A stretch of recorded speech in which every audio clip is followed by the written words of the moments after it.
Hi the family, welcome to Aishwarya channel. ಇವತ್ತಿನ ವಿಡಿಯೋದಲ್ಲಿ simple, tasty, spicy ಆಗಿರುವಂಥ ಬೇಕ್ರಿ ಸ್ಟೈಲ್ನಲ್ಲಿ ಪೊಟ್ಯಾಟೊ ಚಿಪ್ಸ್ ಹೇಗೆ ಮಾಡೋದಂತ ಹೇಳ್ಕೊಡ್ತೀನಿ. ವಿಡಿಯೋನೆಲ್ಲ ಸ್ಕಿಪ್ ಮಾಡಿದಂತೆ ಕೊನೆ ತನಕ ನೋಡಿ. ನಾನಿಲ್ಲಿ 8 ಪೀಲ್ ಮಾಡಿರುವಂಥ ಆಲೂಗೆಡ್ಡೆನ ತೆಗೆದಿಟ್ಕೊಂಡಿದ್ದೀನಿ. ಈಗ ಇದನ್ನು ಚಿಪ್ಸ್ ಆಕಾರದಲ್ಲಿ ಸ್ಲೈಸ್ ಮಾಡಿ ತೆಗೆದಿಟ್ಕೊಂಡಿದ್ದೀನಿ. ಒಂದೊಂದನ್ನು ನಾನು ಶೋ ಮಾಡ್ತಿದ್ದೀನಲ್ಲ, ಅದೇ ರೀತಿ ಸ್ಲೈಸ್ ಮಾಡ್ಕೊಳ್ಳಿ. ನಾನಿಲ್ಲಿ ಸ್ಲೈಸ್ ಮಾಡಲಿಕ್ಕೆ ಅಂತ ಬಳಸಿರುವಂಥ ಸ್ಲೈಸರ್ನು ಕೂಡ ನಾನು ನಿಮಗಿಲ್ಲಿ ಶೋ ಮಾಡ್ತಾ ಇದ್ದೀನಿ. ಈ ಸ್ಲೈಸರ್ನಲ್ಲಿ ನೀವು ಬಿಂಗೋ ಆಕಾರದಲ್ಲೂ ಕೂಡ ಕಟ್ ಮಾಡ್ಕೊಳ್ಳೋದಕ್ಕೆ ಅವಕಾಶ ಇದೆ.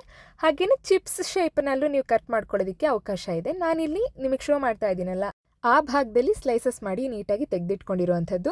ಇಲ್ಲಿ 1 ಸ್ಪೂನಷ್ಟು ರೆಡ್ ಚಿಲ್ಲಿ ಪೌಡರ್, ಹಾಗೆಯೇ 1 ಸ್ಪೂನಷ್ಟು ನಲ್ಲಿ ಪಿಂಕ್ ಸಾಲ್ಟ್ನ ತೆಗೆದಿಟ್ಕೊಂಡಿದ್ದೀನಿ. ಈಗ ಎಣ್ಣೆನ ಕಾಯಿಸ್ಕೊಂಡು ಫಸ್ಟ್ ಎಣ್ಣೆ ಕಾದಿದೆಯಾ ಅಂತ ಚೆಕ್ ಮಾಡ್ಕೊಂಡಿದ್ದಾದ್ಮೇಲಿಂದ ಒಂದೊಂದೇ ಪೊಟ್ಯಾಟೊ ಸ್ಲೈಸಸ್ನ ಹಾಕ್ತಾ ಬರ್ತಾ ಇದ್ದೀನಿ.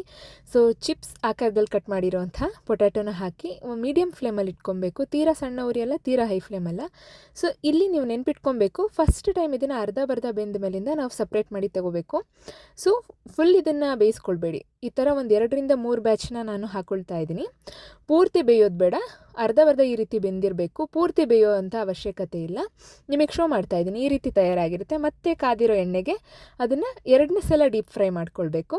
ಸೊ ಈ ರೀತಿ ಇದನ್ನು ಸುತ್ತ ತಿರುಗಿಸ್ತಾ ನೀವು ಡೀಪ್ ಫ್ರೈ ಮಾಡಿ ಈ ಥರ ಕಲರ್ ಬಂದಮೇಲಿಂದ ಇದನ್ನು ಸೆಪ್ರೇಟ್ ಮಾಡ್ಕೊಳ್ಬೇಕು. ಪ್ರತಿ ಬ್ಯಾಚಲ್ಲೂ ಫ್ರೈ ಮಾಡ್ಕೊಂಡಿರೋದನ್ನು ಒಂದೇ ಪಾತ್ರೆಗೆ ನಾನು ಸ್ಟೋರ್ ಮಾಡ್ಕೊಳ್ತಾ ಇದ್ದೀನಿ. ಈಗ ಸ್ಟೋರ್ ಮಾಡಿದಾದ್ಮೇಲಿಂದ ನಿಮಗೆ ತೋರಿಸ್ತೀನಿ ಎಷ್ಟು ಕ್ರಿಸ್ಪಿಯಾಗಿ ರೆಡಿಯಾಗಿದೆ ಅಂತ ಹೇಳಿ.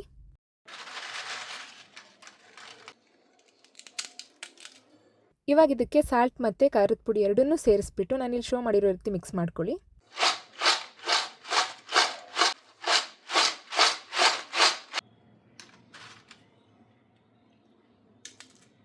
ಇವಾಗ ನೀವೇ ನೋಡಿದ್ರಿ ಎಷ್ಟು ಕ್ರಿಸ್ಪಿಯಾಗಿ, ಸೂಪರ್ ಟೇಸ್ಟಿಯಾಗಿ, ಸೇಮ್ ನಿಮಗೆ ಬೇಕ್ರಿ ಸ್ಟೈಲ್ನಲ್ಲೇ ರೆಡಿಯಾಗಿರುವಂಥ ಚಿಪ್ಸ್ ಮನೆಯಲ್ಲಿ ಹೇಗೆ ಮಾಡ್ಕೊಳ್ಬೋದು ಅಂತ ಹೇಳಿ. ಯಾವಾಗಲೂ ಮನೆಯಲ್ಲಿ ಹೊರಗಡೆ ಸ್ನ್ಯಾಕ್ಸ್ನೇ ತಿನ್ನಬೇಕು ಅಂತ ಮಕ್ಕಳು ಇಷ್ಟಪಡ್ತಿರ್ತಾರೆ, ಅಥವಾ ಚಳಿಗಾಲ ಇದೆ, ನಾವು ಕುರುಮ್ ಅಂತ ಏನಾದರೂ ತಿನ್ನಬೇಕಂತ ಯಾರೆಲ್ಲ ಬಯಸ್ತಾರೆ. ಈ ರೆಸಿಪಿನ ನೀವು ಕೂಡ ಮನೆಯಲ್ಲಿ ಒಂದ್ಸಲ ಟ್ರೈ ಮಾಡಿ ಟೇಸ್ಟ್ ಹೇಗಿತ್ತು ಅಂತ ಕಮೆಂಟಲ್ಲಿ ತಿಳಿಸಿ. ಹಾಗೆಯೇ ಇನ್ನೊಂದು, ನೀವು ಕಂಪ್ಲೀಟ್ ಎಲ್ಲದಕ್ಕೂ ಈ ರೀತಿ ಖಾರದ ಪುಡಿನೂ ಹಾಕ್ಬೋದು, ಅಥವಾ ಕಂಪ್ಲೀಟ್ ಸಾಲ್ಟೆಡ್ ಚಿಪ್ಸ್ನು ಕೂಡ ಮಾಡ್ಕೊಳ್ಬೋದು. ವಿಡಿಯೋ ಇಷ್ಟ ಆಗಿದ್ದರೆ ಲೈಕ್ ಮಾಡಿ, ಶೇರ್ ಮಾಡಿ. ಹಾಗೆಯೇ ಮತ್ತಷ್ಟು ಹೆಲ್ದಿ ಆ್ಯಂಡ್ ಟೇಸ್ಟ್ ರೆಸಿಪೀಸ್ಗೋಸ್ಕರ ಐಶ್ವರ್ಯ ಚಾನೆಲ್ನ ಸಬ್ಸ್ಕ್ರೈಬ್ ಮಾಡಿ, ಪಕ್ಕದಲ್ಲಿರುವಂಥ ಬೆಲ್ ಐಕಾನ್ನ ಕ್ಲಿಕ್ ಮಾಡಿ.